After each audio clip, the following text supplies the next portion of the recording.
ஐயா, உங்களுக்கு கொஞ்சமாவது மனசாட்சி இருக்கா? கோவில் தானே இது, உங்களுக்கு என்னன்னு தெரியுது பாக்க? எங்கயா நான் செவனே கோவில் தானே அது. யாரு வம்பு தும்புக்காச்சும் போனா ரொம்ப ஒரு மோசமான ஒரு நிலையில வரதராஜ பெருமாளாங்க பார்த்திபனூர் அதை கடந்து போகும்போது அந்த சாலை ஓரத்திலே இருக்குங்க பாருங்க. இதுதான் மெயின் சாலை.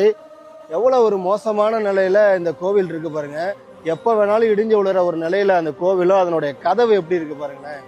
எவ்வளவு குப்பை முழுக்க முழுக்க வந்து பாத்தீங்கன்னா சிறுநீர் கழிச்சுக்கிட்டு ஒரு கோவில்ல, இதே கோவில கொஞ்ச நாள் கழிச்சு சுத்தம் பண்ணிட்டாங்கன்னா எப்படி வந்து வணங்குவாங்க, எப்படி எந்த கையோட வணங்குவாங்க அப்படின்னு தெரியல. முழுக்க முழுக்க அவங்க வந்து பாத்தீங்கன்னா ஒரு நூற்றுக்கணக்கான பேர் வந்து சிறுநீர் கழிக்கிற இடமாவே வந்து பாத்தீங்கன்னா இங்க வச்சிருக்கிறாங்க. இது உள்ள பாருங்க எந்த அளவுக்கு ஒரு குப்பையா இருக்கு பாருங்க. எவ்வளவு குப்பை பாருங்களேன்.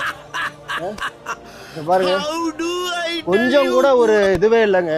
நம்ம பரமக்குடியில இருந்து ஒரு 10 கிலோமீட்டர் தொலைவுல இருக்கிற பார்த்திபனூர் அந்த கடத்தெருவுலே வந்து பாத்தீங்கன்னா இந்த கோவில் இருக்குங்க. பகிருங்க எவ்வளவு மோசமான நிலையில இந்த கோவில் இருக்கு பாருங்க. பாருங்க எவ்வளவு குப்பை பாருங்க. கோவிலை சுத்தி குப்பை, முழுக்க சிறுநீர் கழிச்சு வைக்கிறாங்க. பாருங்க கொஞ்சம் கூட ஒரு பாதுகாப்பே இல்லாத நிலையில இந்த செவுறு நிக்குது பாருங்க. எப்ப வேணாலும் விழலாம். இந்த கதவோடைய நிலை எப்படி இருக்கு பாருங்க. தொட்டா கூட விழக்கூடியதே இருக்கு.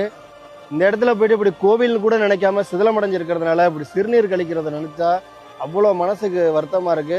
நான் இப்போ ஒருத்தரை போக சொல்லிட்டேன், எல்லாரும் போவாங்களான்னு தெரியாது. இந்த கோவிலை சீரமைச்சா மட்டும்தான் இதை பண்ண முடியும். தயவு செஞ்சு பகிருங்க. இந்த ஊர் மக்கள் கொஞ்சம் கவனத்துக்கு வந்து இந்த கோவில் வந்து சரியாகட்டும். வாங்க இங்க என்ன இருக்காருன்னு பார்ப்போம். இந்த கோவில் வழிபாடு நடக்குதா இல்லையா? கோவில் சனிக்கிழமை மட்டும் கோவில் வழிபாடு நடந்துகிட்டு இருக்கு. இங்க பாருங்க கருட பகவான் தெரியுதுங்களா? இங்க பாருங்க கருட பகவான். அப்ப ஒரு வழிபாடு நடக்கிற பாருங்க, வழிபாடு பண்ணியிருக்காங்க. ஒரு வழிபாடு நடக்கிற கோவில் வாசல்ல எப்படிங்க சிறுநீர் கழிக்க முடியும்?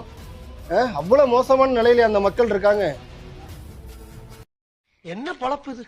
நம்ம வாழ்க்கை எதை நோக்கி பயணமா போய்கிட்டு இருக்குன்னே தெரியலையே.